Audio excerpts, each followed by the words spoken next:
Well, tonight, as the rubric said, we realize we live in a world where the supply chain of food is very fragile.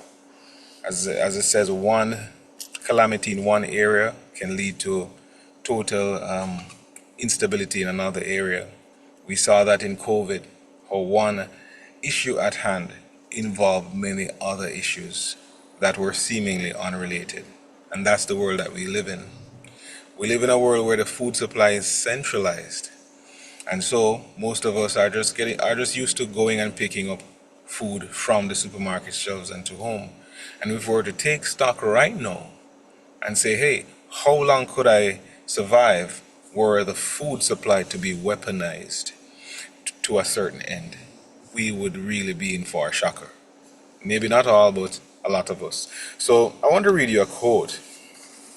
This one came from Last Day Events, as we talk about the food supply being weaponized to a certain end. And to the end is that we will break God's law. Men will want to break God's law. Reading to you here from Last Day Events, page 149, paragraph 1. We're told by the servant of the Lord, Satan says, and these are open and closed quotation, for fear of wanting food and clothing, they will join with the world in transgressing God's law. The earth will be wholly under my dominion. And I'm so happy that the Lord revealed this to his servant to tell us that for want of food and clothing, Satan's plan is to hard press God's people, or those who really have an intention to do right, that they would give up the fight just because of want of food or clothing. So tonight we'll be talking about some preparing and storing food for the coming crisis. We know there will be a little time of trouble where many of God's people want to serve him according to the dictates of their own consciences will be disenfranchised. They will be hard pressed on every side, but God has given us enough time so that we can get ready. As we read in Revelation 13:16, this beast from the earth, he causeth all, and the cause there is really forceth all, both rich and both small and great, rich and poor, free and bond, to receive a mark in their right hand or in their foreheads. This is his plan, to use many means as the world become more globalized and centralized, that just one stroke, those who don't go along with it will find themselves hard pressed. And I want to close off before I hand over to our guest invited speaker tonight.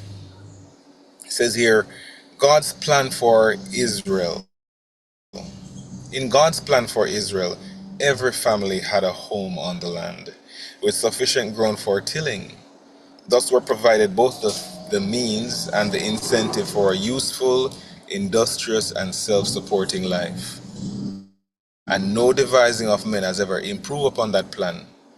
And to the world's departure from it is owing to a large degree the poverty and wretchedness that exists today. What we see here,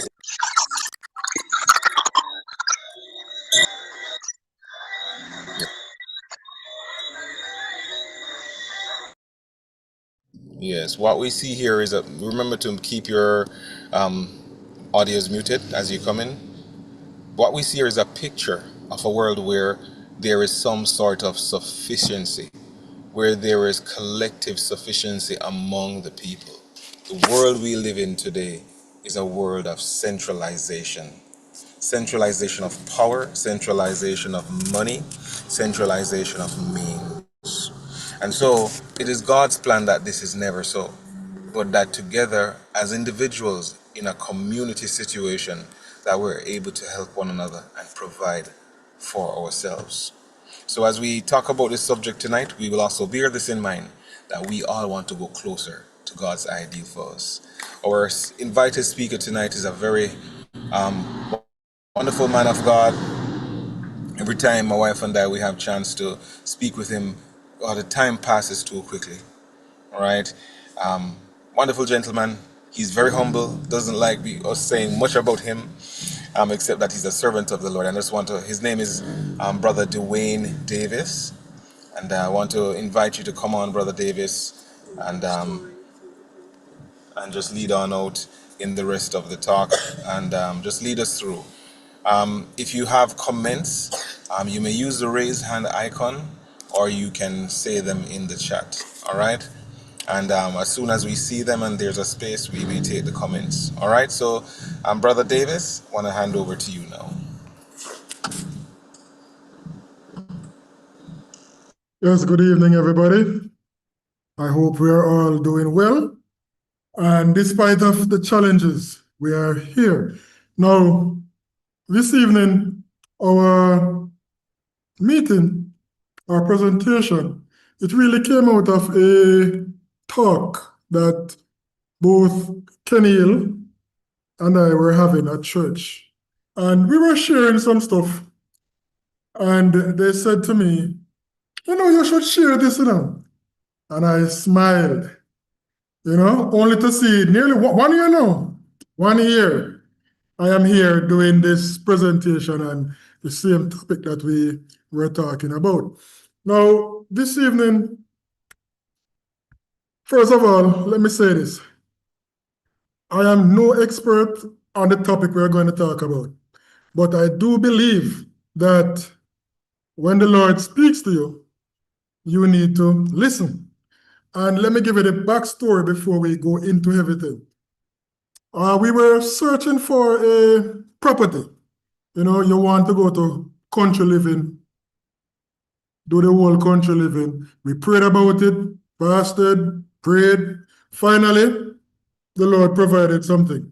However, moving there, and immediately we started, it's not a big farming land or anything, just a little garden. But immediately starting to plant stuff, we realized that nothing was coming. And the next best thing I could do was to go back to the Lord and say, Lord, you brought us here. What is it you want me to do? Because you see I'm trying. You see I'm trying to do the country living, but it's not working for me. And let me tell you something, brethren. Immediately after praying, I was watching a video, and let me tell you, everything on that video came up about how to store food. How to store food. And I was like, God, you are good. God, you are good. And with that, one video led to another, and all the things that I practice now is from those videos. So let me get straight into this evening's presentation.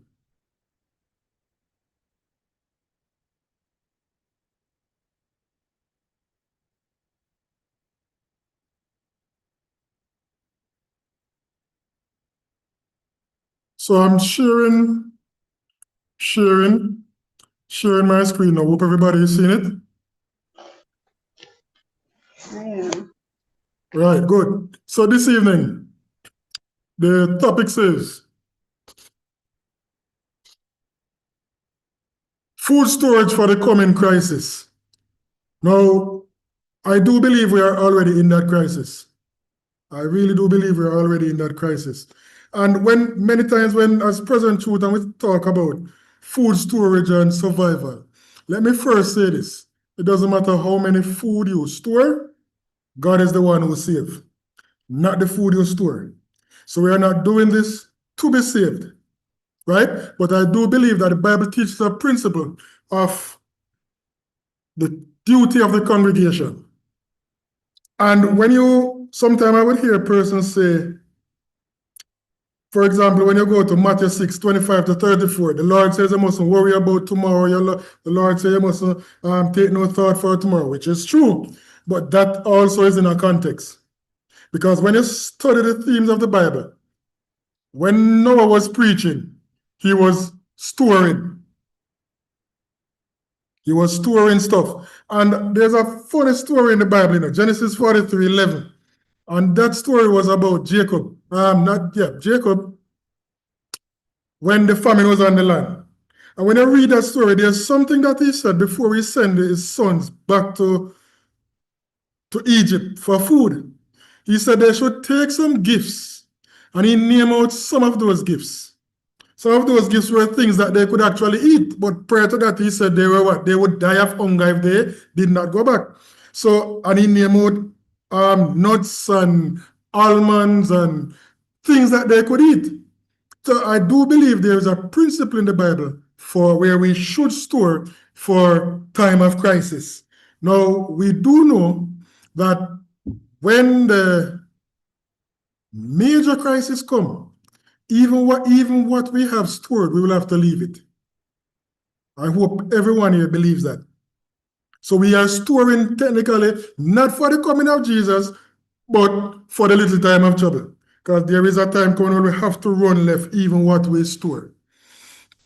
Now this evening, we know that in Sister White's writings, she emphasizes a lot on canning. And canning is a means of storing food for food storage. Now, canning is a food preservation method, a method that processes and seals food containers using heat, providing a shelf life of 1 to 5 years. 1 to 5 years. Now,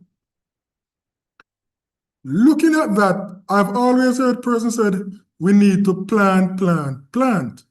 But reading the book Counsel and Diets and reading these quotations, I said to myself, how many persons are planning on storing? Because you can plant, when they come, what do? You're going to eat some, let it spoil. And if you look at how Sister White dealt with things, when she have excess, she would normally can it. Now, it's best to eat things in season. But it's also good. That's when it's out of season, you can go to it. Hence, I started looking at how to preserve food. Now, the process of canning, as it says, it deals with heat. And for those who know how to can, you would need what we call a stock pot or a canning pot. Now, that pot have to be deep enough. And she did recommend that we use glass jars or Dexter jars, and there's a third jar that she mentioned, but in this day and age, we can easily find mason jars because can is not safe for us to use. And if you look at my screen, you can see those mason jars in different sizes. And the mason jars are multi-purpose. You know, you can do canning with it, you can just store food in it, you can use them for so many food storage purposes. And we're going to get into some of those this evening. Now, when we look at the canning procedure, though, in doing my research, I realized that canning, for me, is not the best means for storage. Because one, you have to use a lot of heat, like boiling water, so forth. Two, your nutrient content, you lose a lot during canning. As a matter of fact, you lose about 60 to 80% of your nutrient value during canning. So that one, when I looked at it, that one wasn't going to work out for me. But you can do it. You can try it because there are many methods of storage. Now, this evening, you can choose which one is best for you based on region or availability of funds, whatever it is. You can choose which one is best for you. So, canning, as she pushed canning, other methods were not available to her at the time. So, especially for those who, when you're canning, many times, especially when you're canning fruits, you use a lot of sugar. Use a lot of sugar to make a syrup. You know, so that one wouldn't be suitable for me. Right? So, when you look at these mason jars, One of the beauty with these is that they come with self-sealing lids. And your biggest enemy for storing food, whether it's in the freezer, whether it's dehydrating, which we're going to get to, whether it's canning, it's oxygen and moisture. Moisture particularly for dehydrating, but oxygen spoil your food. And in canning, you have to make sure that your containers are well sterilized before you put anything in them, because they will attract mold. They will spoil. They will spoil. And these lids, they do have a silicone at the bottom to seal them. And then those rings at the top is just to secure them. And the thing, when you scan with these, you will know when it's right, when the center of these lids, you have a dent in it. It's not up, it's down. Because it's all about locking in the pressure when you use canning process. And the same process for dehydrating as well. Now, dehydrating is a food preservation method that removes water. That removes water from the food to inhibit the growth of bacteria, yeast, and molds. Now, the first video I saw,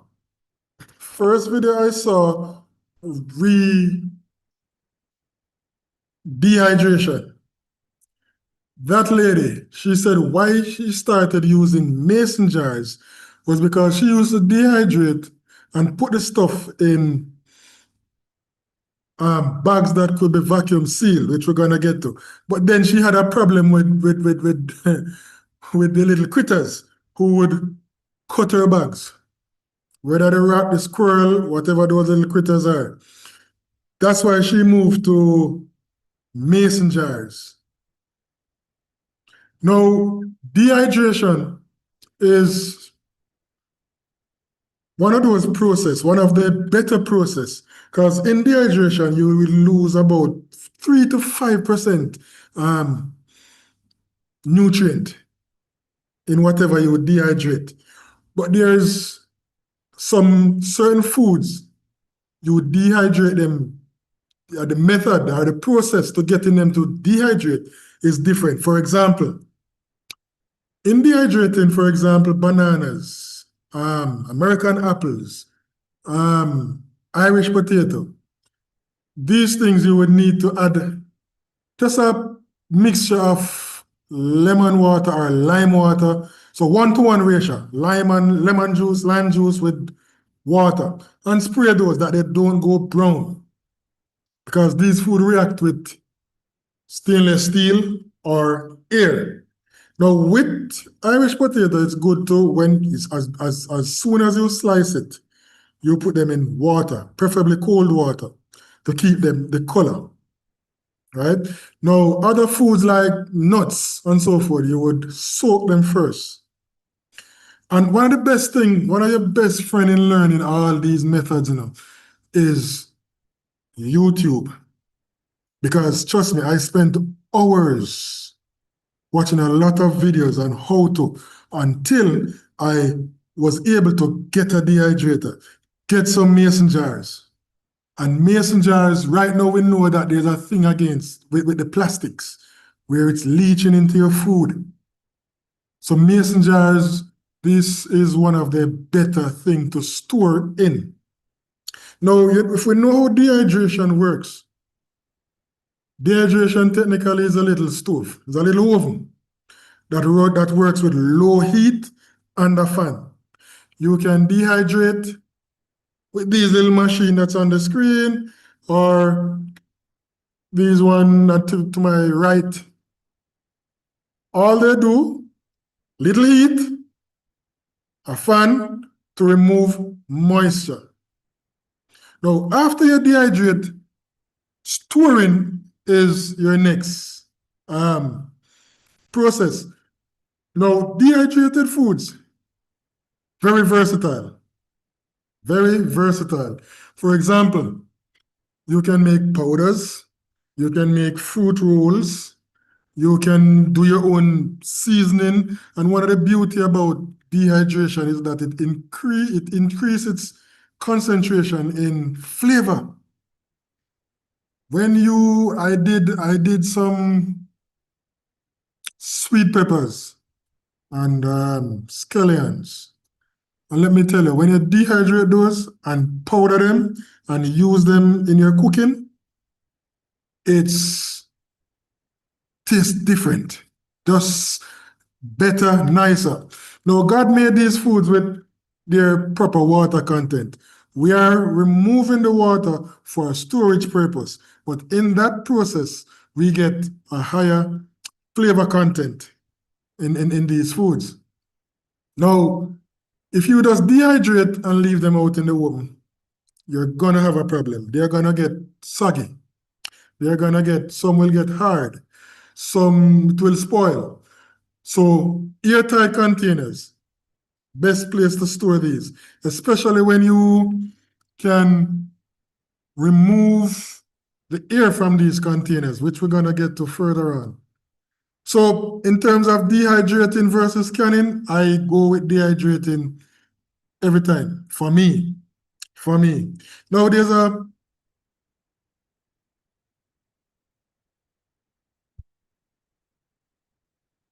process. Now, vacuum sealing. Vacuum sealing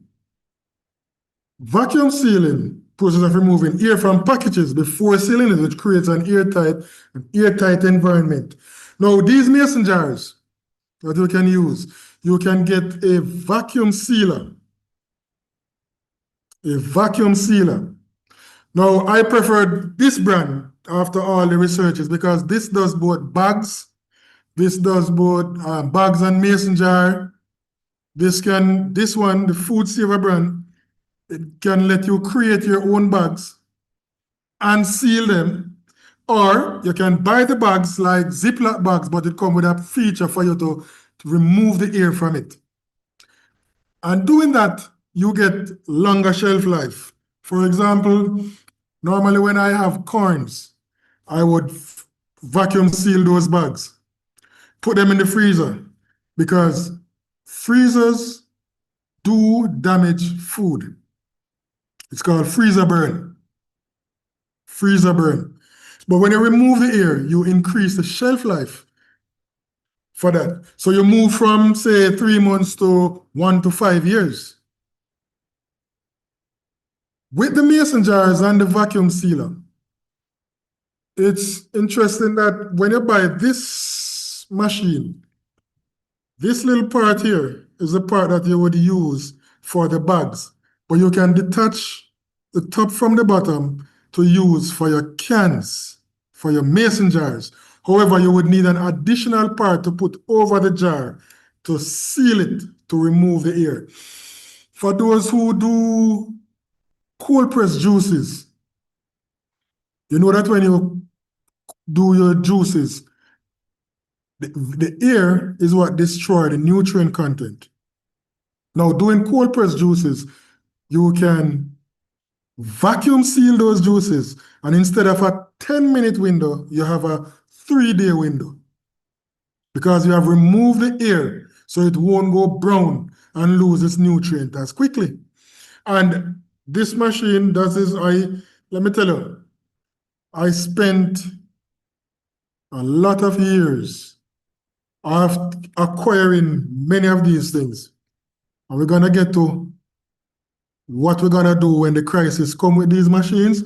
But right now, when you look at my picture on the right, you see some vacuum sealed vegetables.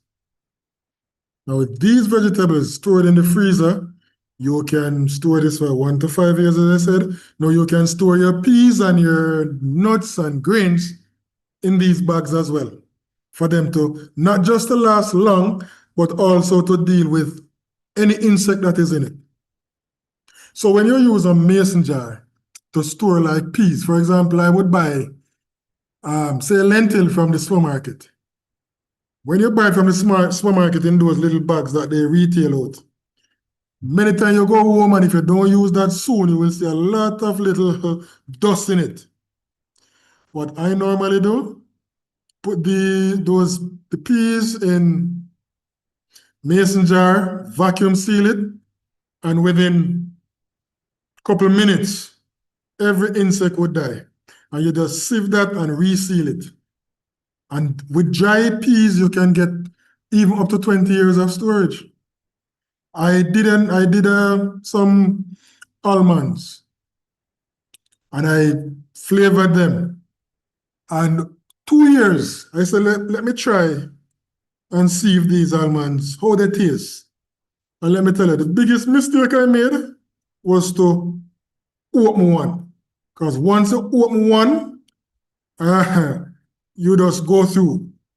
And many times persons try to store stuff, but for whatever reason, they have to go into what they store. Both my wife and I, we decided that, okay, if we normally buy 1 pack lentil, we're gonna buy 2. One is for what we normally use, and one is to put down until we move from the pack to the pounds.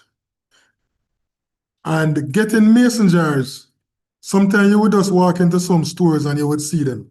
I bought my first set online, and it was in the time of COVID, when everywhere you check online, you couldn't get mason jars. Mason jars run short. And one of the funny things I learned or I recognized is that the world is doing this storage thing even better than many of us who know what is coming. Because there are persons out there who are buying stuff in bulk just to store. Just to store. So the vacuum sealing process, you can get the manual pump too. You can buy a manual pump. I don't have a picture of that here, but you can get a manual pump. So if you don't have electricity, you can use your pump, and you can use that also for the cans. Many times persons would buy the sealer, the sealers, the electronic sealers, and those are the ones that you see that they use for the banana chips and so forth when they're selling them. But that only seal the package. So it have a shorter shelf life. But when you remove the oxygen, you have a longer shelf life. And during this course, if there's any question, you can feel free to ask. But when the Chinese are saying, the best time to plant a tree was 20 years ago. The second best time is now. So it's not too late for you to start, because there is a crisis coming. There is a crisis coming, especially for those who are in Jamaica and in the US, because we see where the other day there was a shutdown and many persons didn't get their pay. And I am sure if they had something in storage, then they could have relied on that. I see a hand. Brother Wallen.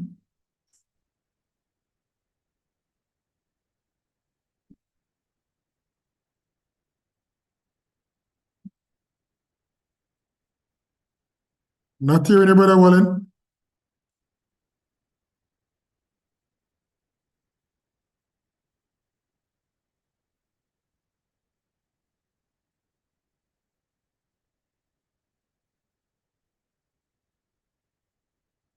Doing, Yes, I'm hearing you. I'm hearing yeah, you. in addition to what you're saying, you see, what we do also is to date the packages that you do. Right. Right.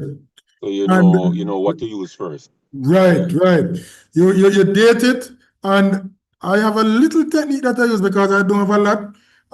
Whatever new I use, whatever new I acquire, I put it to the back. And many of us do that even in Jamaica when we're storing mangoes in the freezer. We would date the mangoes, put them in bags and store them in the freezer. And dating is good because you will know what first to use. And it's this process tourism is not only for food, because normally for me, I buy things in bulk. Love to buy things in bulk. Even tissue, I love to buy it by the case or 2 cases. And each time one case, if I buy a next case, I put the last case I buy at the bottom. At the bottom. So I'm always taking from the top. I've bought some what's the name? Wheat. About the 25-pound containers of wheat. And those containers are in buckets, which we're gonna get to, and Mylar bags. But each one I buy, I put that one to the back and move the last one up. Move the last one up. Because as Brother Wallin rightfully said, dating is important. But many times I don't date. I just move them. Move them. Good point. Good point. In addition, I remember you said that one lady had like something eating the bags, the Mylar bags. Yes. It What they could do, wasn't the Mylar bags though, it was the vacuum seal bags she was using. Okay. Because what we do, we put the Mylar bags in buckets after we Right. vacuum seal, you put it in bucket. Yeah. Right. So even with these processes, because the process you don't want to store and then lose, whether to critters or to whatever. So the best for you to do is put it in things that the little critters have problem getting to.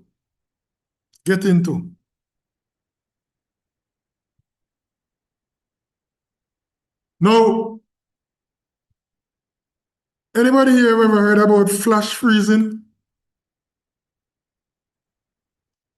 Vaguely. And I honestly believe the reason for that is because of the flash freeze. Many of the things you buy in the store, for example, your frozen fruits, they have been flash frozen. However, the equipment to do that is mainly made on an industrial level. There are some persons who are doing some small household ones. I don't know how effective those are. But when you look at these 3 methods so far, flash freezing and freeze drying, those 2 have the highest nutrient content for your food and the longest shelf life. So with this method though, you're looking at 10 to 30 years of storage. And I really believe that is the reason why they have made it so expensive for you to acquire these machines particularly. For when I was, researching, I realized that you can get a dehydrator for $50 based on quality. I see Howard Schooler. Go ahead, Howard.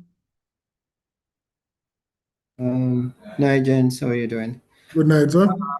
Yeah, the question that was in my mind, really, on the comment is that even as your store, you said that you keep on moving the thing to the front. That means that you were consuming them at a time. You weren't storing them forever. No, not consuming. Just the last one. So if each time I buy, I will put that to the back. So that's my way of knowing. So okay, this is to the back. This is the last one. So those that you were stored, then you were putting to the back. So you're saying that when you buy and you're storing, you don't use from that. I try my best not to. And that was one of the things that I was questioning, because one of the things is that if you don't use, then you, even with the best method, you still have this thing of spoilage if the things stay too long. Right. But I was wondering if you could have a capacity that when then you reach that capacity, what you start to do is to remove and replace with fresh stored goods. True. You understand what I'm saying? True. So I totally understand.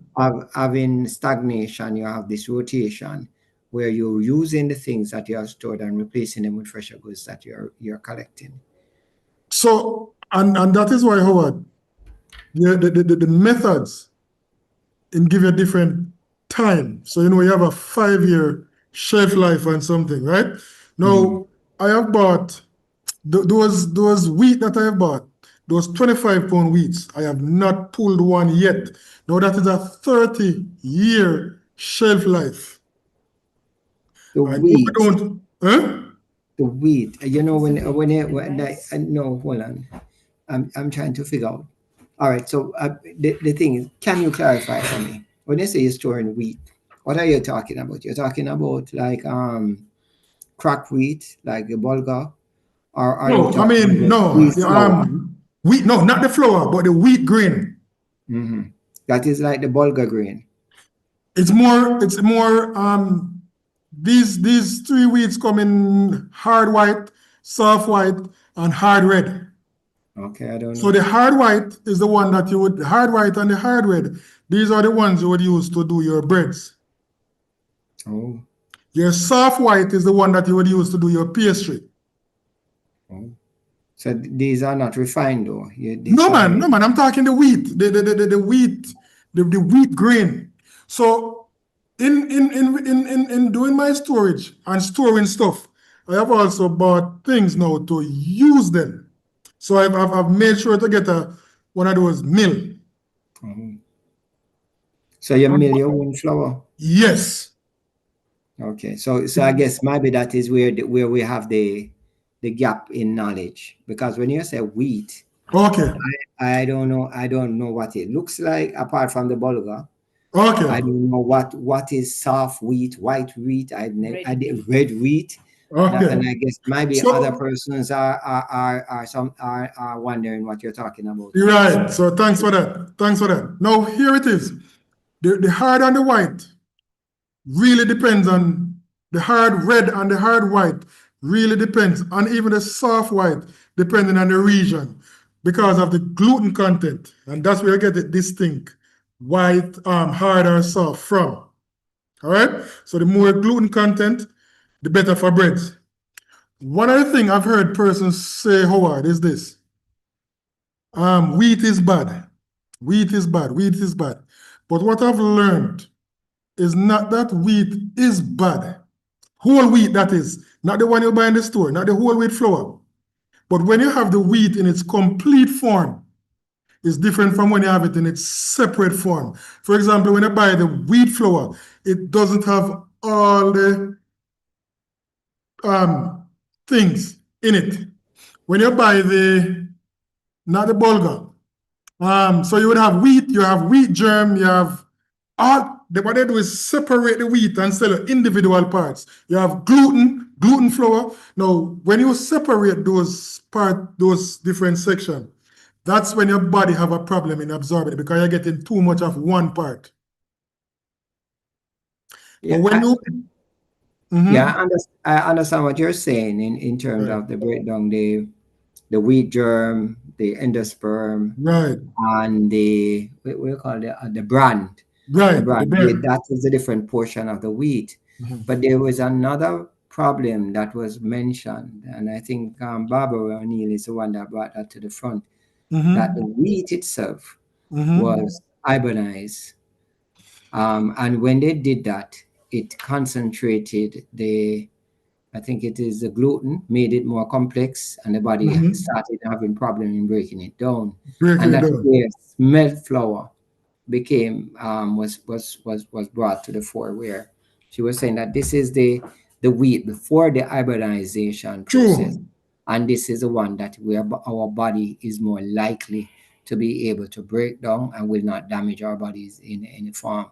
So we have two problems. Is one, you're talking about the processing process that deneutralize the thing and take out all of the fiber and the nutrients of the flour. And then you have a wheat that has been hybridized to a point where it is harmful to the human body. And we need to get the one that is, what did I call it?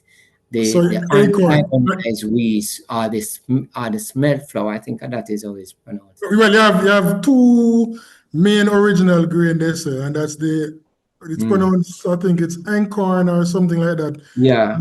Spelled. But here the thing though, Howard. Almost everything we eat right now, you see, I believe almost everything is designed to kill us. It's by the mercy of God that we are here.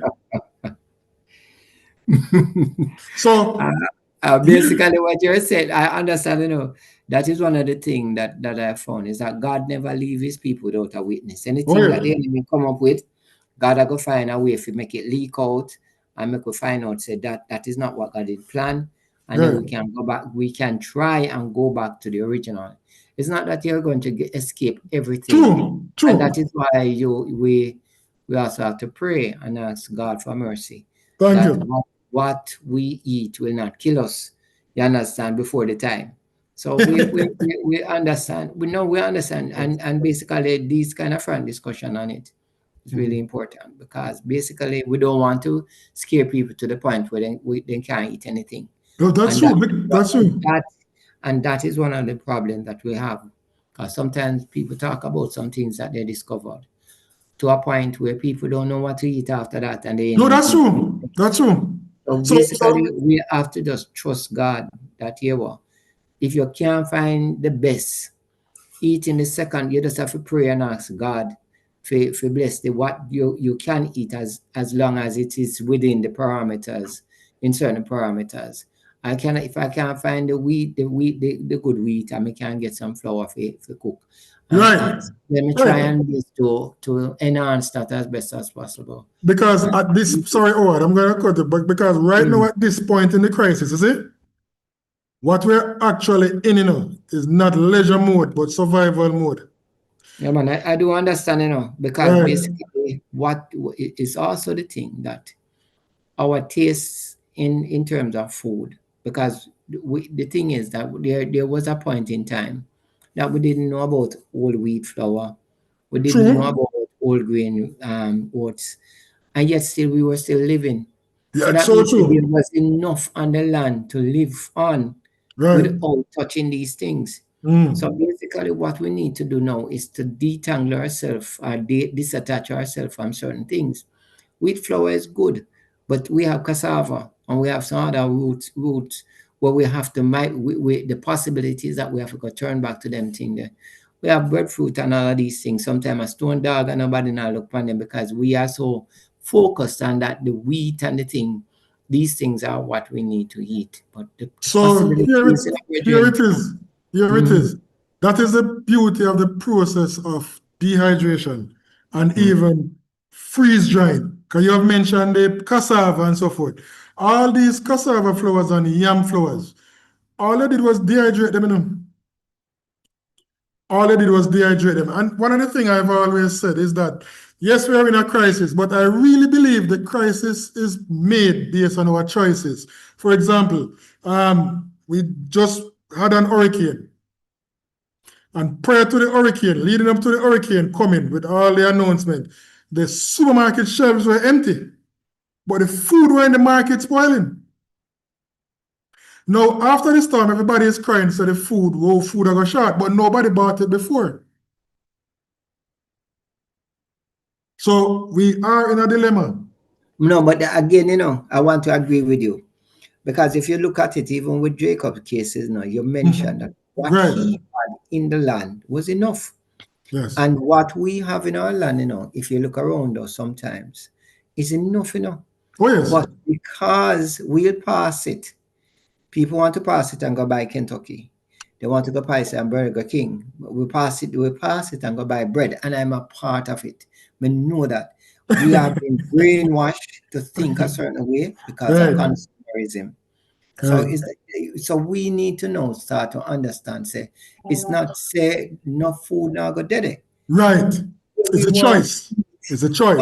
And when we think we can't live without, and we need to disattach ourselves from that kind of thinking. As you said, not that we're not in that place where we can say, okay, this is what and what I'm going to eat. But we have to go find out what and what we can eat that is available. There is a young lady, she came out, she's a doctor. And one of the things that she said to me that I found fascinating, she said, Bridget, I don't have so much free food.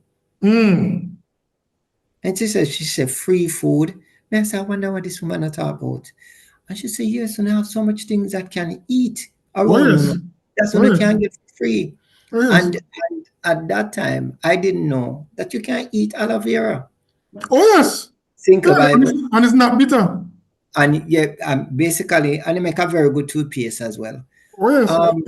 And you can eat some to the tuna. But I too like it. But if you come to the test and basically say that you can cook it, you can use. I've heard, brethren, may I learn just like everybody else. Right. But I've learned that basically most of the tree, then when you eat the fruit, the leaves also The leaves are can be eaten too. Yeah, and No. some of the things where you see Sorry. in the bush are things where you can't eat. Let me give you a perfect example of that, Howard. Now, my wife loves to plant flowers, right? And I would always say, make sure, say, when time of trouble come, you can eat the flowers. I don't really water flowers or anything. Then I learned that Joseph coat, the flower Joseph coat, the leaf can be eaten like callaloo. You're serious? Yes. And you know who started water Joseph coat? So as we go along, we learn. It was last year I learned that beetroot leaves, it tastes so nice, like callaloo. Pumpkin leaf, cook like callaloo. So there is enough, but we don't see those stuff. We don't know them, elder. It was called old people thing. We never take any time. It's one of our biggest curse in this island. We never learn enough from the generation that has passed. True. When we heard about the fact that jackfruit could be, we know about jackfruit seed. For years we have been cooking jackfruit seed. We cook it and put some salt on it, and we eat it as a young person. But when I grew older, I started cooking it, chopping it up, and cooking it with gluten and pressure cooking it. It becomes soft and nice in texture, and eating that. So it was lovely. You understand? But I never did know that you can cook the young jackfruit. Yes. And then basically what has started happening now is that so much persons start experimenting with it. And then you hear about we went to what we call a pop-up show, and there was somebody there cooking and selling French fry soursop. I've seen that. I've seen that on a video. Seen that on a video. I haven't tried it yet. But when I say we have to go. What we need is not as we store. And we can't store. It's also we have to start because one of the things, it's one of the things, if you know that the thing can't eat, wonderful. But it's the next thing to eat it. Next thing to eat it. Prepare it and make it palatable. Right. That now is where we are going to be lacking, because we're used to the refined things, we're used to the wheat and this, and we're used to the beans and all of that. But we move out of the comfort zone to try these things. It's a place that we are going to have to go and experiment. Right. And this is where we need to go at this point. But when I look at what Sister White says, when the things are in abundance, in one of her writings, she said, should I make it go to waste? No. When they're in abundance, she would can everything. That's when it's out of season, because as I said before, it's best to eat things in season. As a matter of fact, Howard, what I saw during this hurricane or this disaster that just passed, is the destruction of our fruit trees, the destruction of our fruit trees, food system. So when you plant, for example, I have planted some trees from the day I moved to that house, which is 5 years now. I haven't eaten from it. I thought I would have ate from the apple tree last year. Hurricane Beryl, gave it a fight. This year, fight. Now, even I have been storing seeds to plant. And the reason for that is, when things are in, when I'm waiting on stuff, I need to, while I can take some peas and something and cook it, I am waiting on those vegetables to come. When it come, what do I do with them? Because a lot of times in crisis, and we saw a glimpse of that in COVID, I've heard many persons say, oh, I we need to form a community. So if I have yam and you have this, we can share. But there's something I saw. Restriction of movement. And that was worldwide, not just Jamaica. Even though we were in the countryside and it was a little easier, but one thing they want to do is to restrict our movement. So if I'm waiting on something to grow, but I have something to deal with can eat at the same time, I eat that, wait on it to grow. When that comes, I store. Some things I store for a week, some things for longer periods. Now, one of the things though is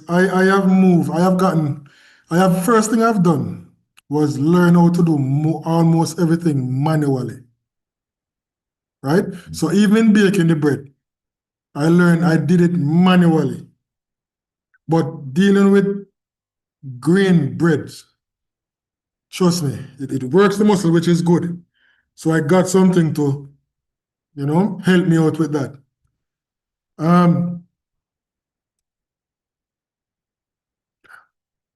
Yeah.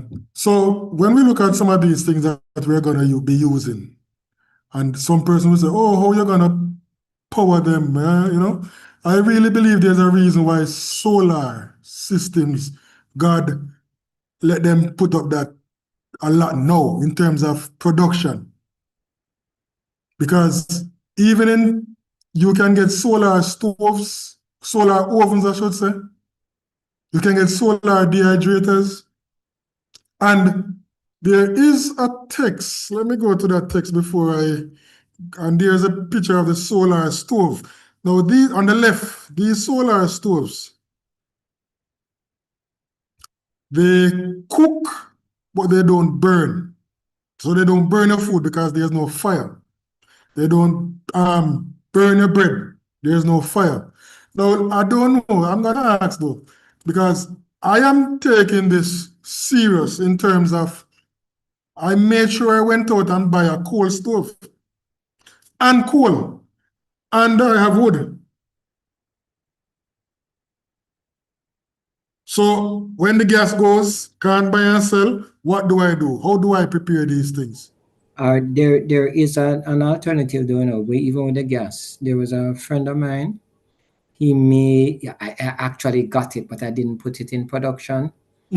Where he used the refuge from the kitchen, the peels and all of that. Right. Me grind them up, put them in a container, and then use the gas from that. Yes, I've seen that. And so there is an alternative to it.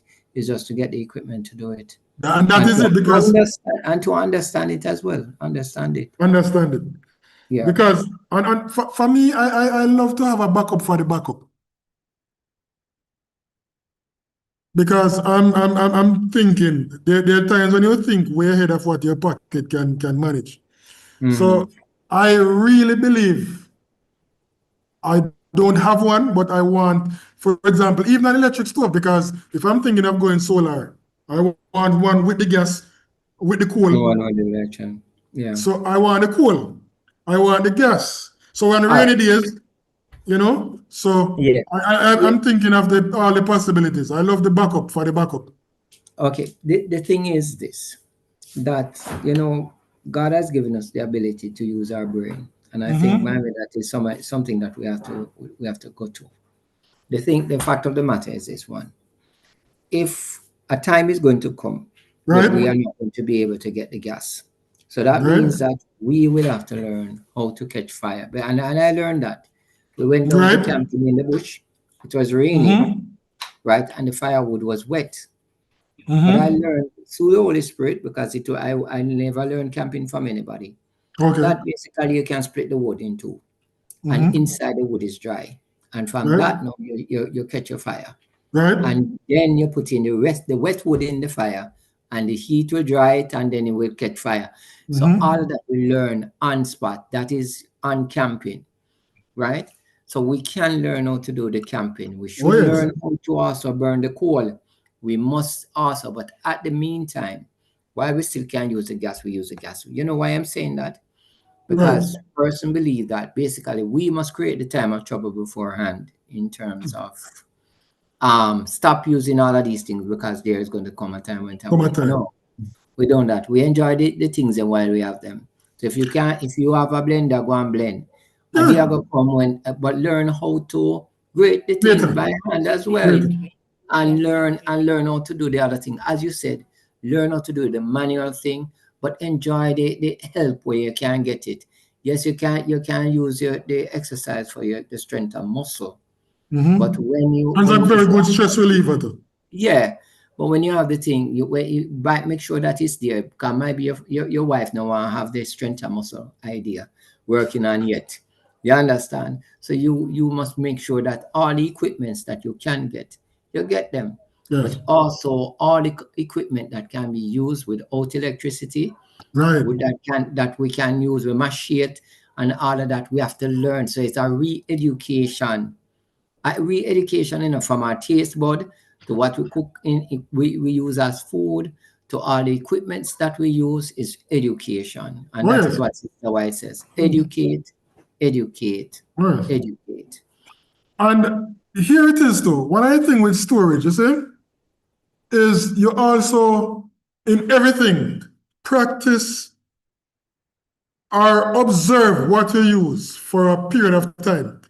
So many times in times of ease, for example, I never used to, when I'm doing, say, rice, I never used to measure it with a measuring cup.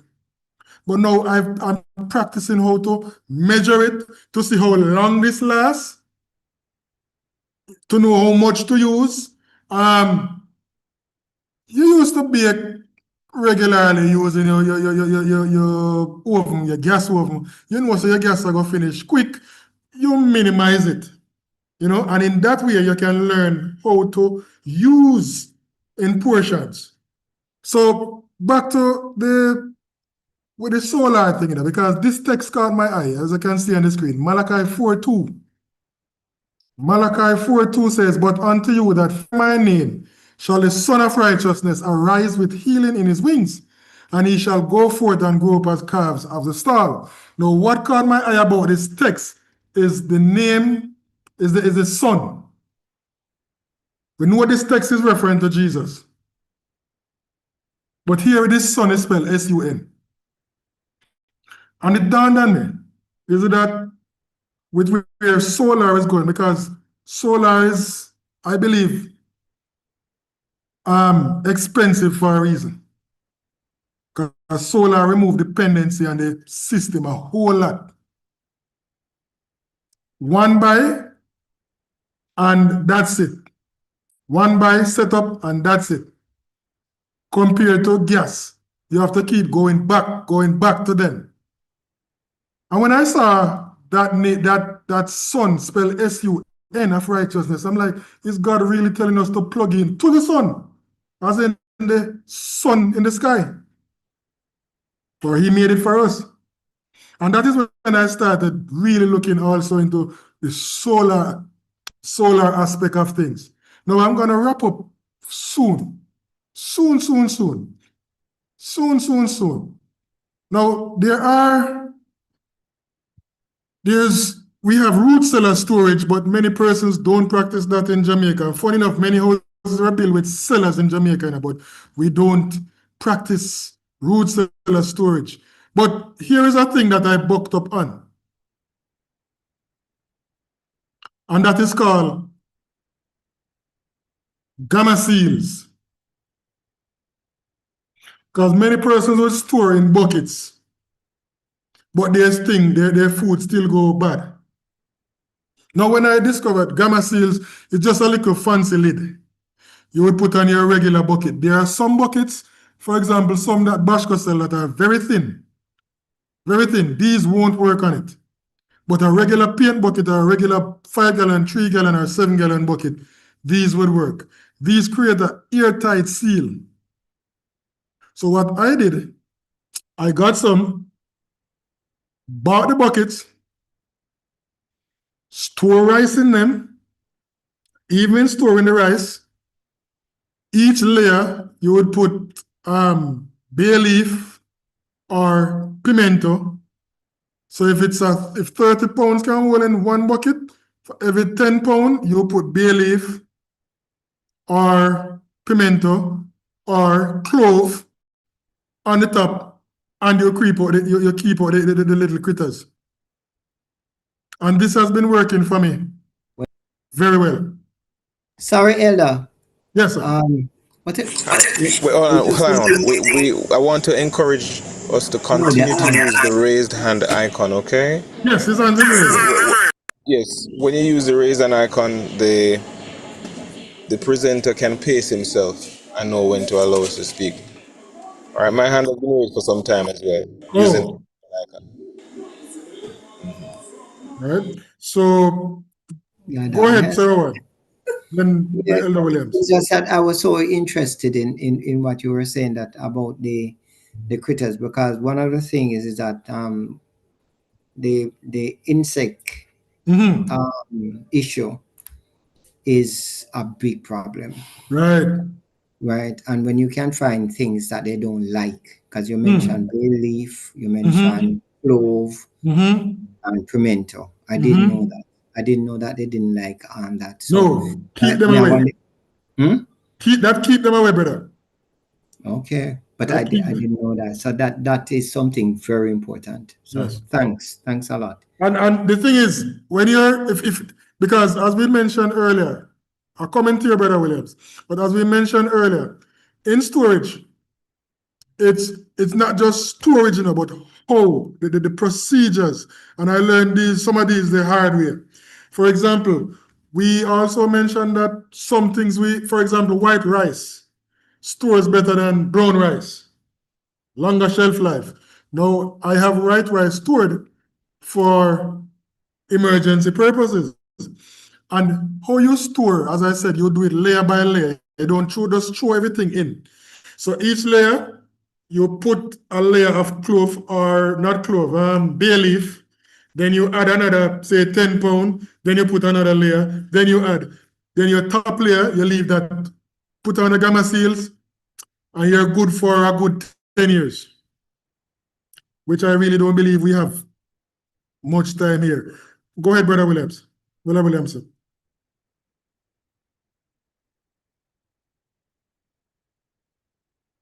Can you? Oh yes, you answered my question. I was about to ask white or brown rice. You see, you buy 100 pound of rice, you want to store it. What is the best way to put that away? But you answered my question that the white rice is better. And why is that though? Why is that? Because they bleach it and there's no oil. There's no oil in it. So it have a longer shelf life than brown. Okay. I don't know if you're gonna get to it, but you buy 100 pound of rice, what's the best way to store it?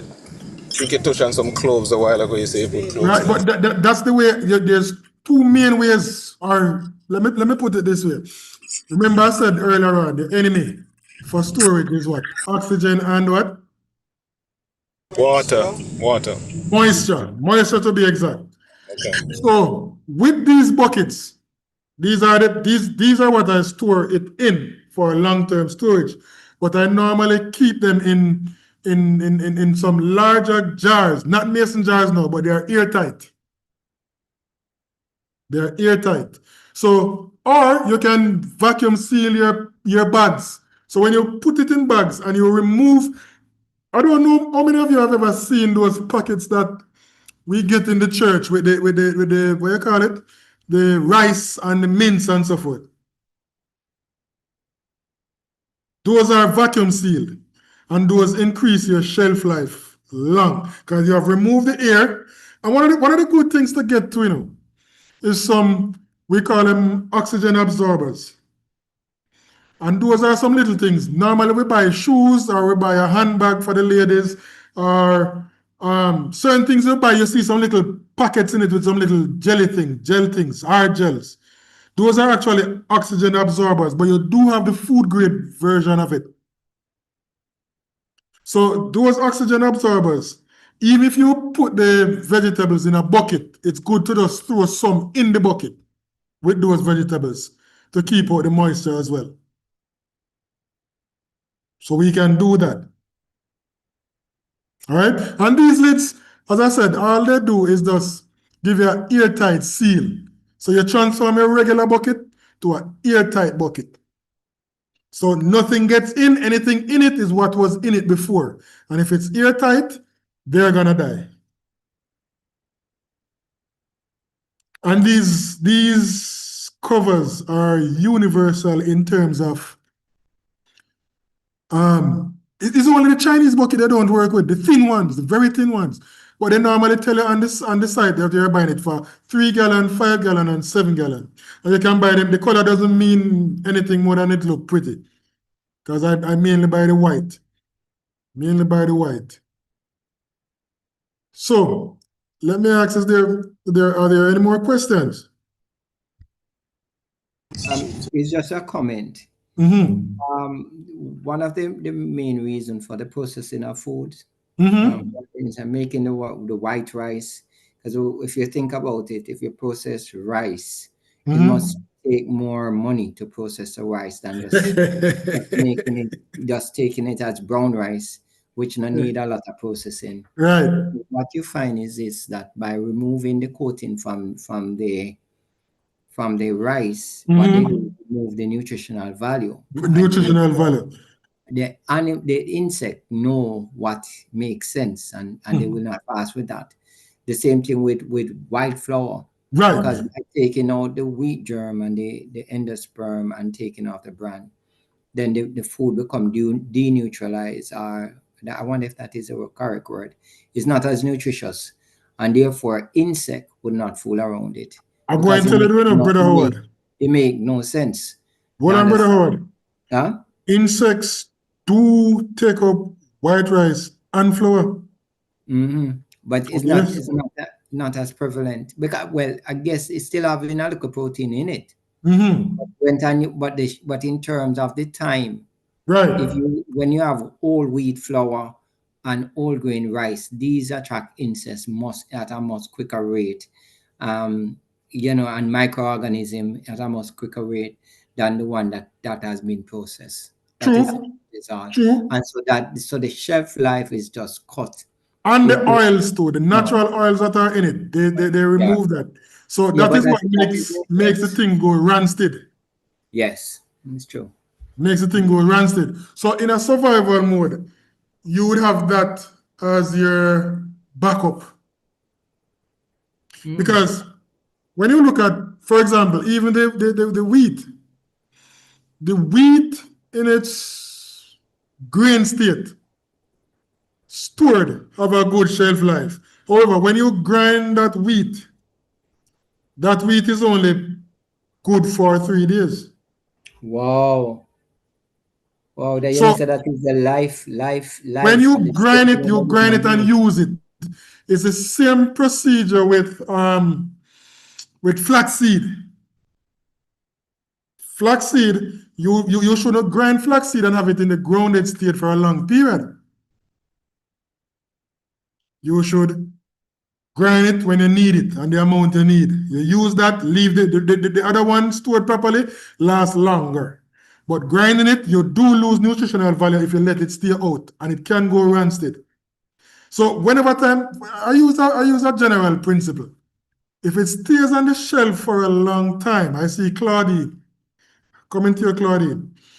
If you see, for example, wheat flour on the shelf in the supermarket stays a very long time. So I believe something is wrong with that, because the natural one don't last 3 days, and it can, unless you put it in freezer. Go ahead, Claudine. Hi, good night, everyone. Yes, I hear you talking about flour and rice and all that, but I am having some challenges as I try to store, say, bananas, yellow yams, and all those stuff. Put it in the freezer. I find that after I try to use it, it probably gets black. So I'd like to know what's the best way to store, like, yellow yam, sweet potato, green bananas, such. right. And if I put banana in the fridge after a while, it still gets ripe. I don't know why. Really? Yeah, the green banana. Well, one of the things Or it gets black or something. But what's the best way to store items like those? When those get black, that is what I was talking about with freezer burn. Now, even in the freezer, you can use what the vacuum sealer bags. The vacuum sealer bags, if you have a vacuum sealer, you can buy the manual pump to remove the air out of it because it's actually oxygen spoiling your produce. Even though they're in the freezer. So when you remove the oxygen, they retain their color. It's the same process in terms of a little bit different, but for example, pear. When you cut pear, if you leave it out or put it in the fridge, guess what? You get black, right? Yeah, true. Did you know if you cut an onion and put it beside it, it takes a longer time to get black? No. Right. Because the onion absorbs whatever makes it black. Okay. However, we should, as I mentioned that though, when we should not cut onion and use part and leave part. When you cut an onion, use everything because onion is an absorber. It attracts every bacteria and so to itself. So it's not good to cut onion and leave piece. It's good to cut it and use it. So Okay. I do hope that helps you, Noreen. Get the freezer bags, get one of the pumps with a manual or the vacuum sealing machine, take out the air, it should last a longer time. And each time you take out, you can reseal. Okay.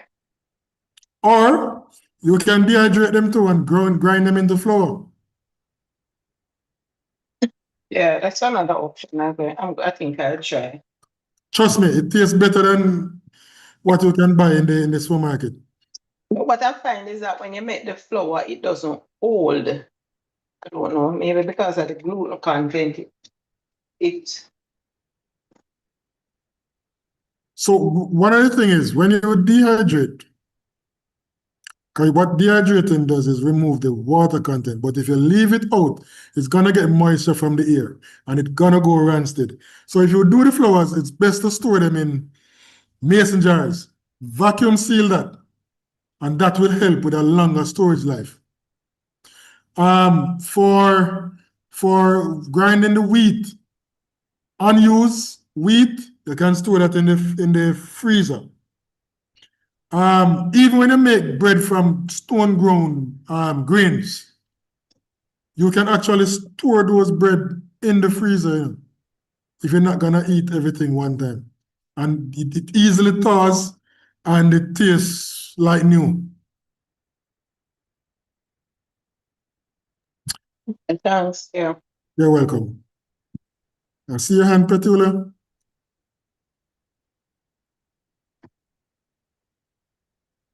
Petula.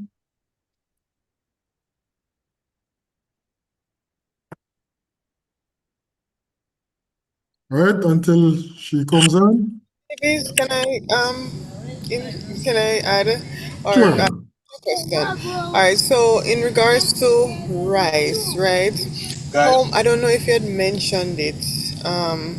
But how many oxygen packs do you need, or per oxygen absorber? Absorber. You can use about like based on the bucket like a 2 or 3 in each bucket. Okay. Because if you have the gamma seal on, you have already reduced that oxygen thing already. So that is just to keep none from coming in. Which if when you buy like for example the what you call it now, the powdered protein shakes or that's the seed ones or the natural ones. Most times you would find or any powdered. For example, when they powder fruits like berries and so forth, in those containers, you will find some little things in it, like you just think it's a little plastic thing. Those are actually oxygen absorbers. So it keep it from, instead of adding anti-caking agent, it would keep it from caking up. Okay. Thank you so much. You're welcome.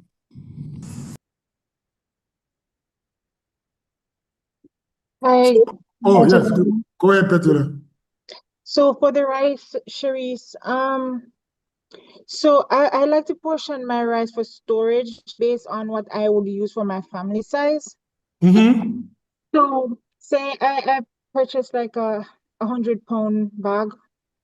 I would get like the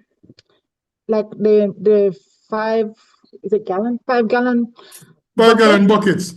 And I also get the 5 gallon Mylar bags. Mylar bags, right?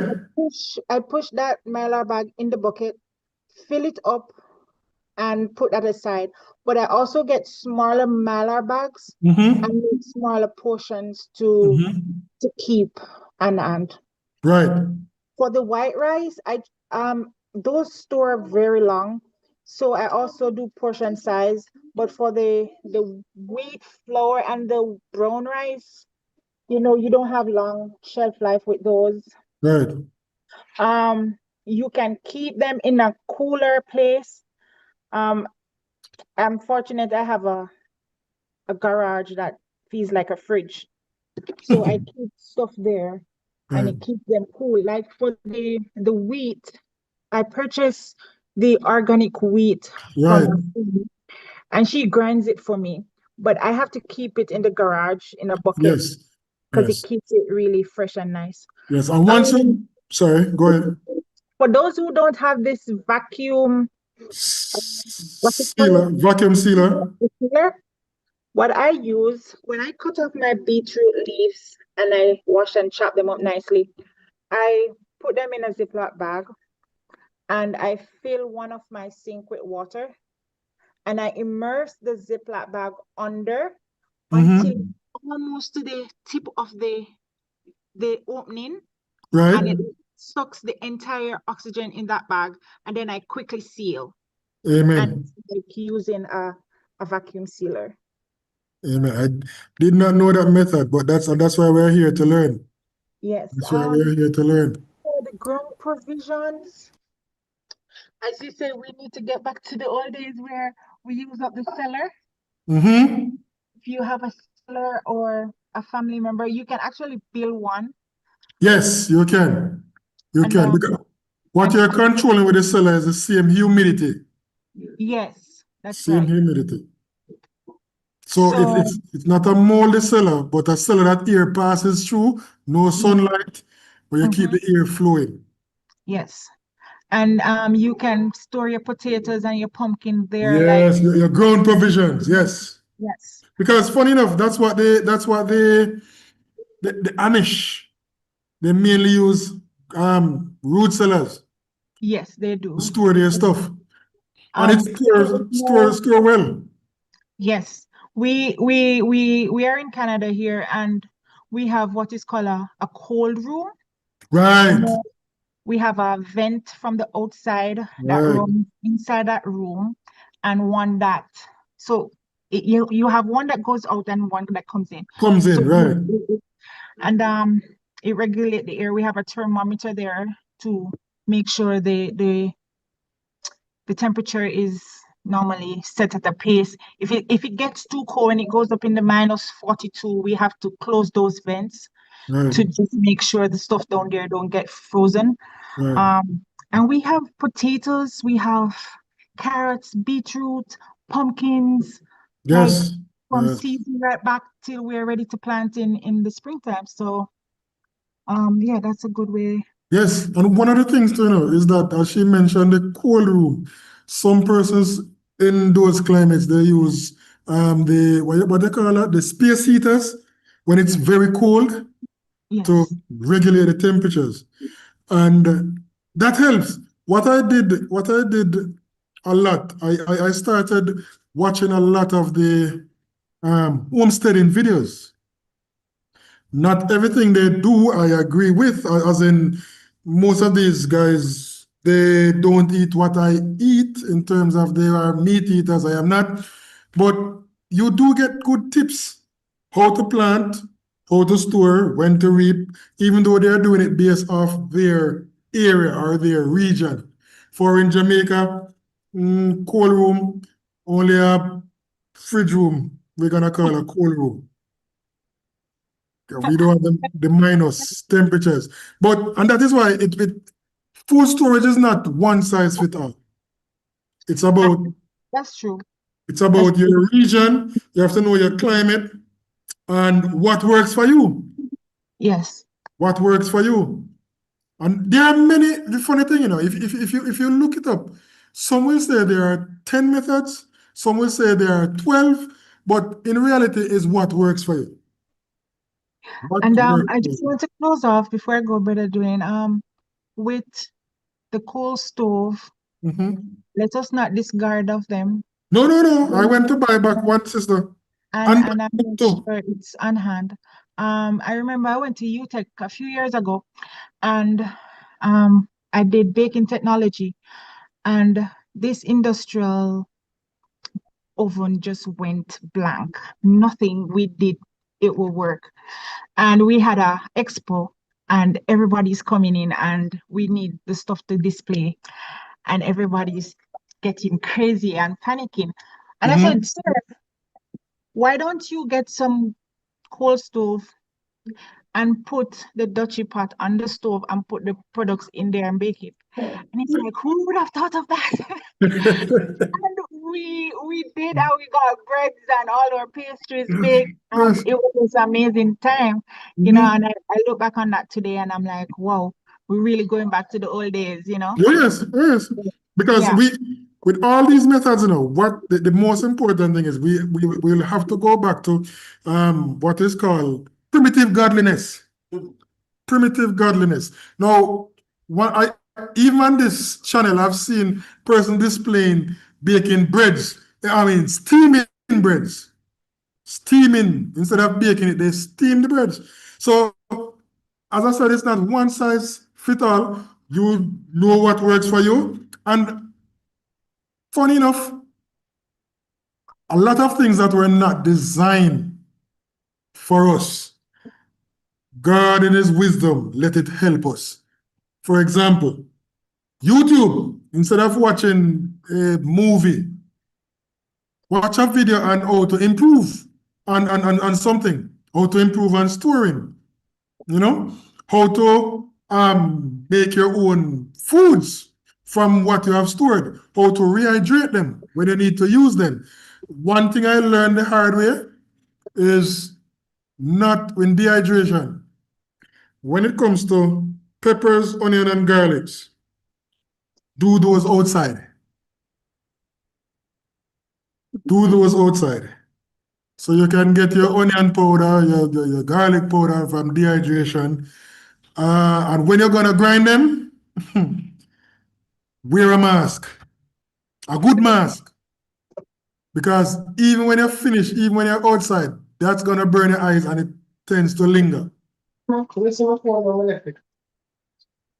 didn't hear that. I've been out with your vacuum seal. I can't try to remember if we can charge.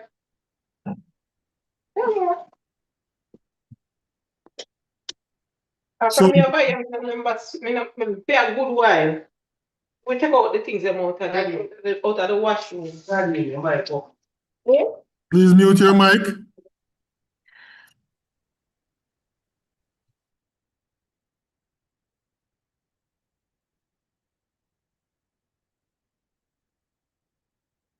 Right. So all these methods, I do hope that they have helped in some way to get you prepared for the crisis ahead. And remember, it is not the food storage that will save. Only Jesus will save.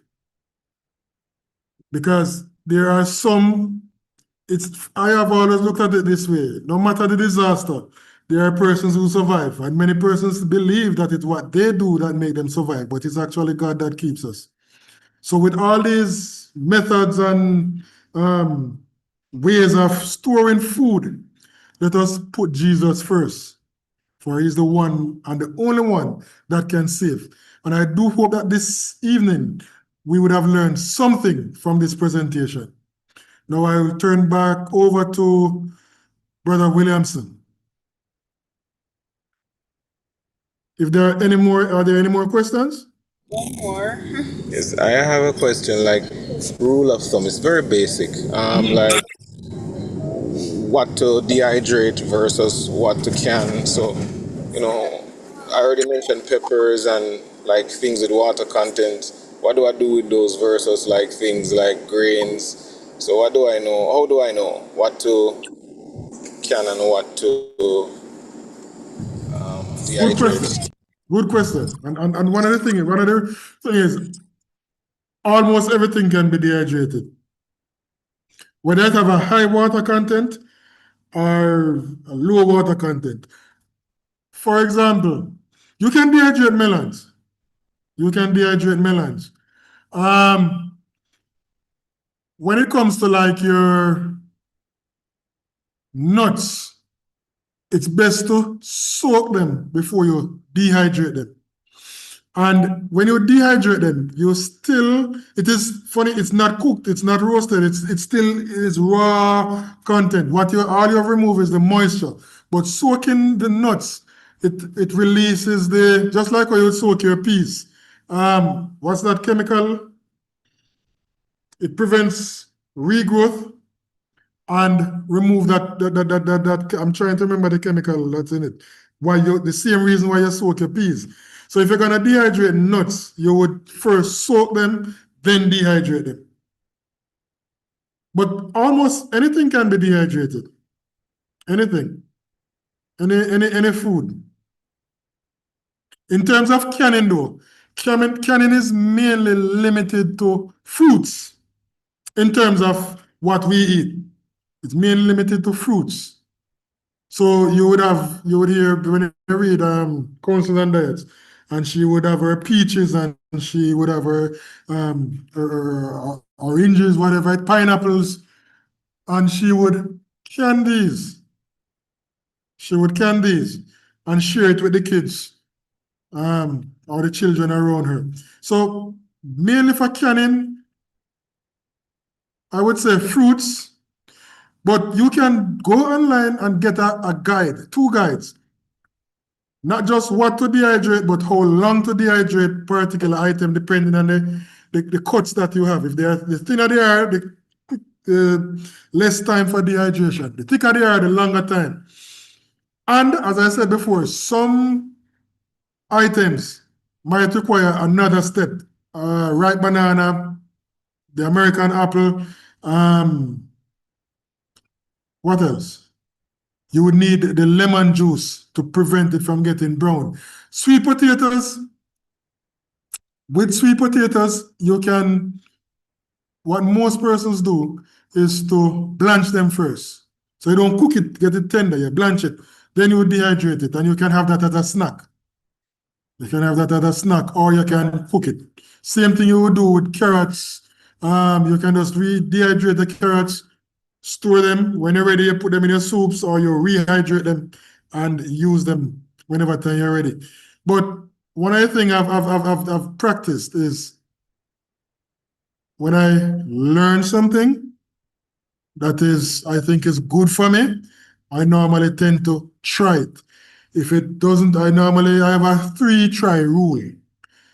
So I'll try it one time. If it doesn't work, I'll go back and see what did I do wrong. Try it again. If it doesn't work, try another time. If it doesn't work a 3rd time, that method probably is not for me.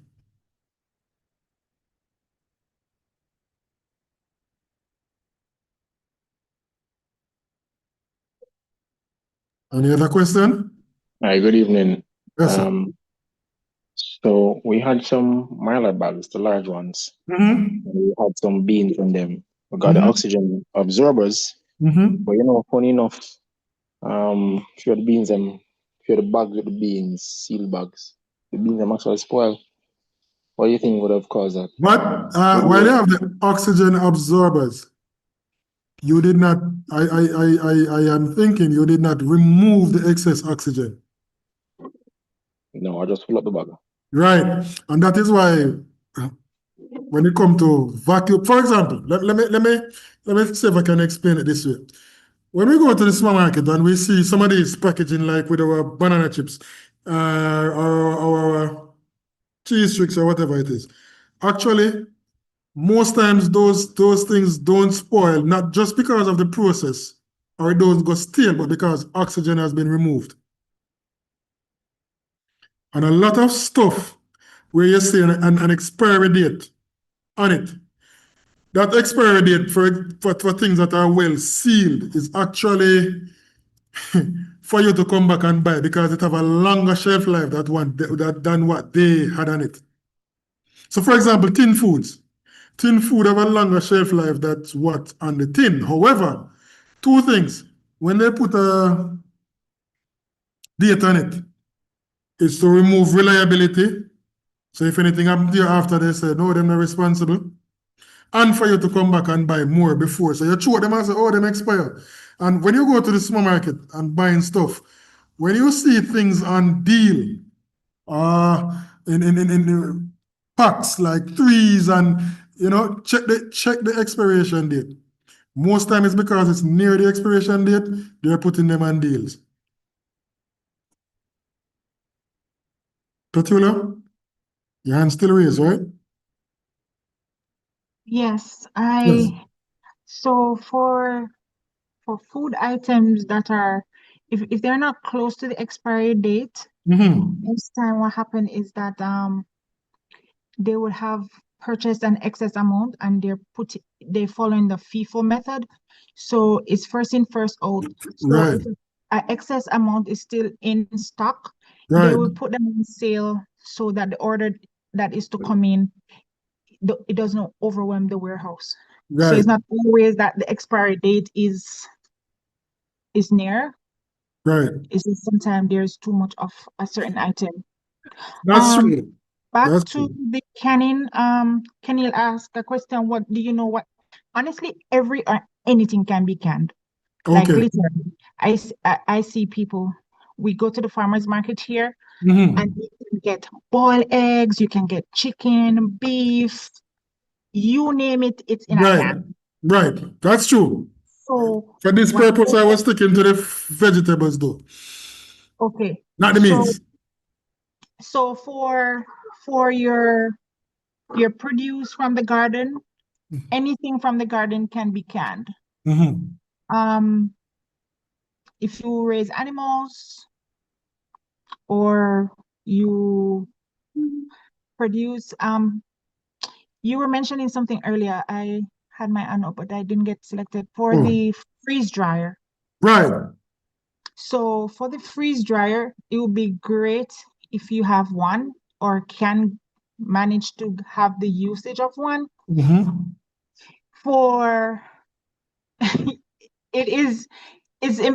trust me, it is expensive. It is pretty pricey on the I know side. I was looking at the prices today. Right. Still saving to get one, but my neighbor have one, and trust me, it's amazing. No, man, it is. It is. We freeze dry just about everything here. Yes, yes. That and the beauty. Sorry, let me just butt in. The difference with the freeze drying and the dehydrating. One remove the moisture content, while one locks in the moisture content, but freeze it in a way where it doesn't create any solid crystals. Yes, that's for the freeze dryer. That's for the freeze drying. Which the same thing with the flash freeze. And what that does, it retains its brightness, color, and nutrient. Because most of these guys, Green Giant, those peas thing that you get in the store, it's flash freezing or freeze drying for the powdered ones or for the fruits. And as I said, anything can be freeze dry. And it has a brighter color. And it as a matter of fact, that method is the one that retains the most nutrient content. It's you lose only 1 to 3, while dehydrating you lose 3 to 5, and then canning you lose 60 to 80. Tonight that somebody in the group, come on, think about getting a freeze dryer. You won't run out of business. I said to a family member 2 years ago, I went home and I said, listen, I have a business idea. I put it to them and she's like, no, that not gonna work here. I'm like, listen, a freeze dryer, the amount of mangoes, No, that's plums, true. and That's all true. these things that goes crazy on the rat that feeds the pigs and all these things, That's true. you can freeze dry them. That's true. And As I said earlier, and as I said, the problem is with the price because you can get a cheap dehydrator for $50. I was looking at the freeze dryer yesterday, and those are running anywhere 5,000 up. And with the ones that I was looking at, not just today, but even before, because I was looking if the prices, if more persons were buying them, the prices would go down. But not so. Not so. Not so. So, And won't do it. did I hear Brother Wallen? Which one of the brand for the freeze dry? Because there are different brands with different prices. Some of them up Yes. here. I saw, all right, the one, let me see if I can go back to a particular slide. Let's see if I can go back to a particular slide. That's right one. Because there's one that I saw, that one looks like a dehydrator, but it's actually a small freeze dryer. But I was looking at it and I'm wondering, 'cause I know sometimes these guys label. A dehydrator, that one. Eh? The one you just showed dehydrator. Oh, I'm going back there. I'm seeing. Did I pass the freeze drying one already? No. Ah, no, that's yes. So the one that you saw that you said dehydrator, it looks just like this, does it? Mm. And I was really wondering because the real freeze drying machine, they are not the average. It's like a small, what do you call it now? Office fridge. Yes, and it comes with a pump on it. And it comes with a pump and a liquid. Right. Right. Because it uses another step. And I guess that's why it's very expensive. And I think there's a difference in its taste. So the dehydration has a more kind of rubbery taste. The freeze dry have a more kind of crisp. Yes, the freeze dry can give you a crispier taste because you have removed no crystal was formed. So you maintain the texture. Yes. And if you do like, for example, the berries, the strawberries and those blackberries and blueberries and so, when you freeze dry them, they are very crunchy and nice. Compared to as what you said, dehydration. Dehydration give you crispy, and if depending on what, or leathery. Yes, kind of leather.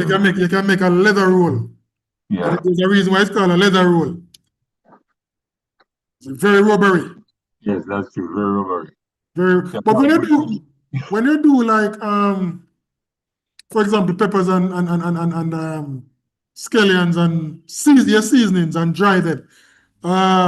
When you dry them and grind them, trust me, the flavor in those are different. Probably it would be on the same par with a freeze dryer. Yeah. Same par because again you remove the water content, so you enhance the flavor content. And normally when I do those don't last long. I don't really do. No, it's amazing when I purchase onion powder and garlic powder, and I stop buying them in the supermarkets because when I see my neighbor freeze dry her garlics from the garden and the onion, and she grinds them and make this powder and give me a sample. Trust me, different. So there's a difference. And with onion though, with onion and garlic powder, one of the best places to store those is in your freezer in a glass container. That prevents it from clumping up or caking up. So your little seasoning bottle, get the glass one, put it in the freezer. That funny enough, that prevents the moisture from getting in to cause the clumping.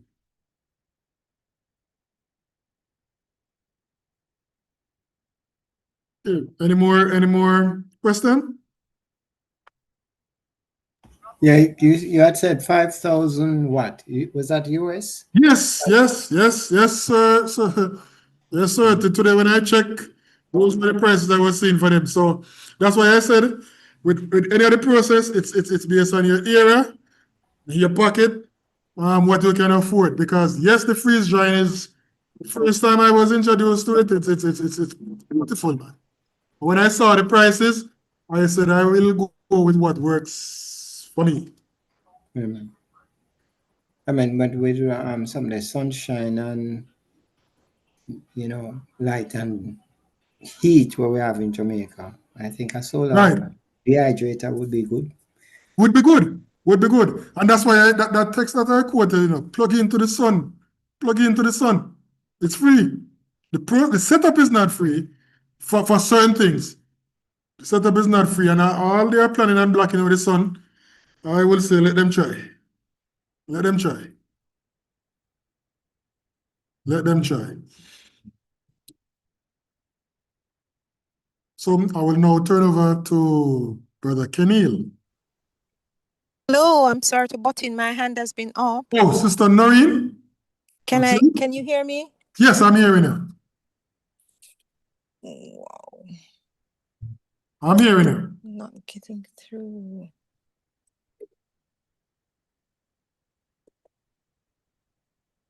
Hello? Yes, Sister Noreen, I'm hearing you.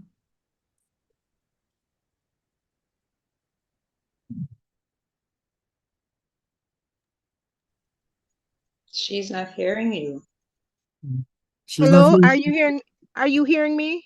Yes, I'm hearing you. Okay, good. Thanks. Mhm. Good night. Yes, good night. I'm so sorry I came on late, but a question, I don't know if you covered this before. A question I wanted to ask, is this preservation of food with reference to like another, well, not another, I'm thinking of Melissa, but a natural disaster, or is for the time of trouble when Jesus soon come back? Or both? Well. I don't know if you covered that before. And No, also well, another question. I did. And this is what I did say. The preservation or the storage of food is not until Jesus come, but until we have to run, leave it.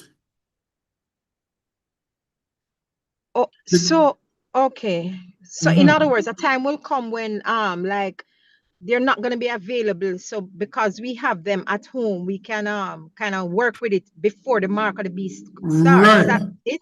Right. Okay. So because when you look at, is it Isaiah 33:16? Mm-hmm. Isaiah Bread 30, shall be given him. and your water sure. Now, Right. this time, at this time, we will have to totally depend on God because we would have run everything. Okay. We would have to And that, totally depend on God. yes, Dependent on God. definitely. And another question too, you may have covered it. I don't know if the poor people method of preservation was discussed before these rich, these very expensive methods. Is this program recorded?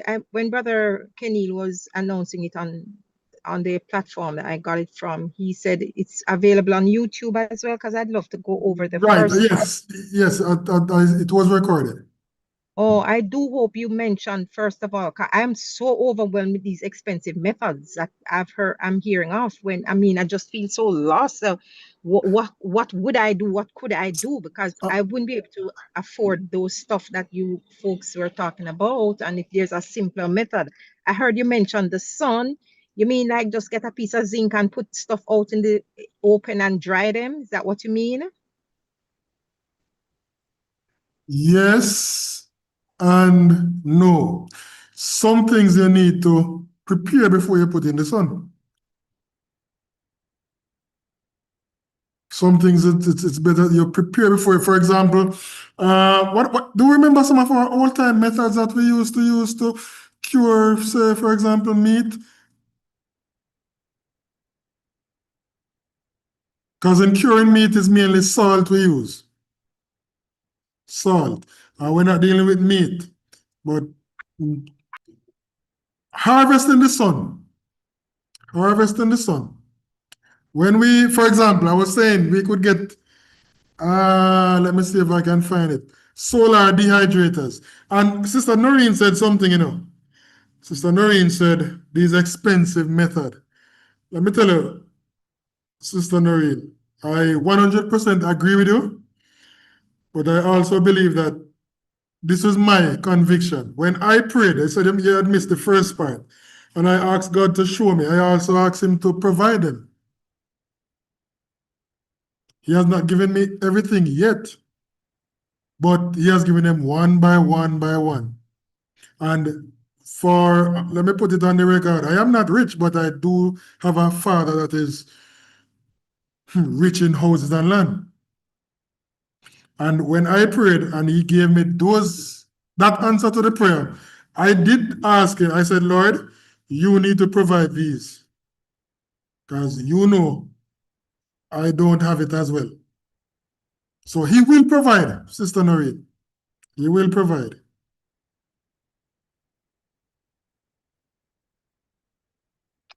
Sister Esberry, Gray. Yes, good evening, Errol here. Yes, good evening, Sir Earl.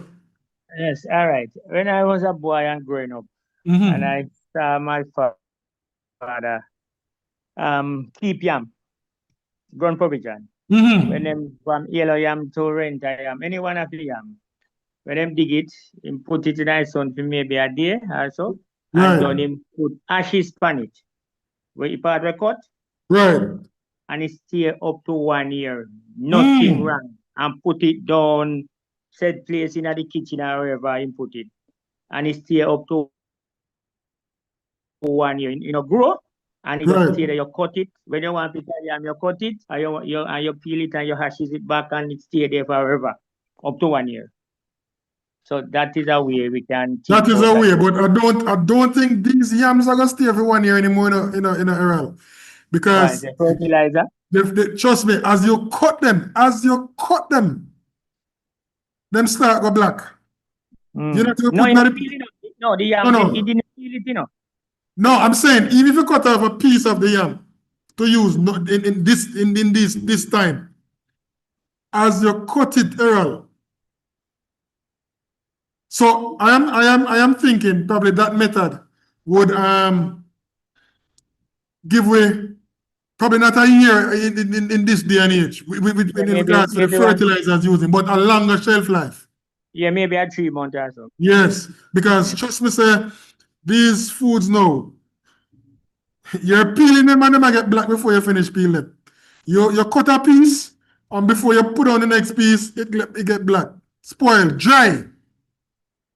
Yes. And when you have there's a difference, and that is why we were admonished to move to the country, not for hiding now, but to plant your food and you know what you're eating. Because this is what I learned Sunday. Every seed is organic. How you grow it makes a difference. While they are modified, there's a difference between modified seed. But when we say organic seeds, every seed is organic. How you grow that seed make the difference if it's non-organic or organic. So there's a difference between organic and modified. And we really are in a trap with the modified seed. It's hard to get heirloom seeds. Very hard.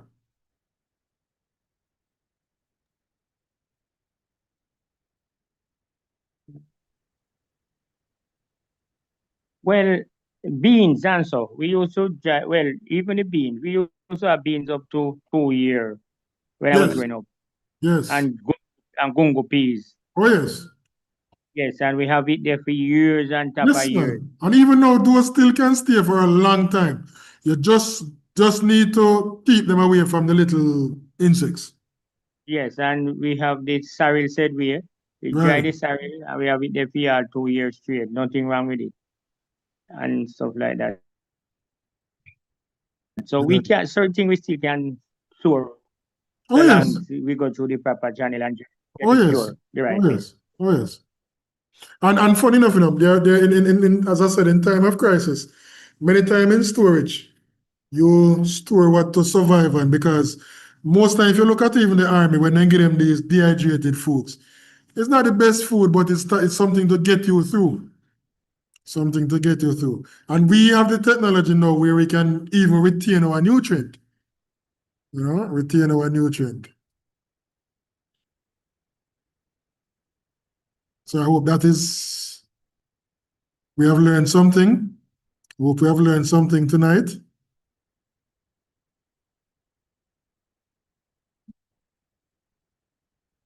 Brother Kenny,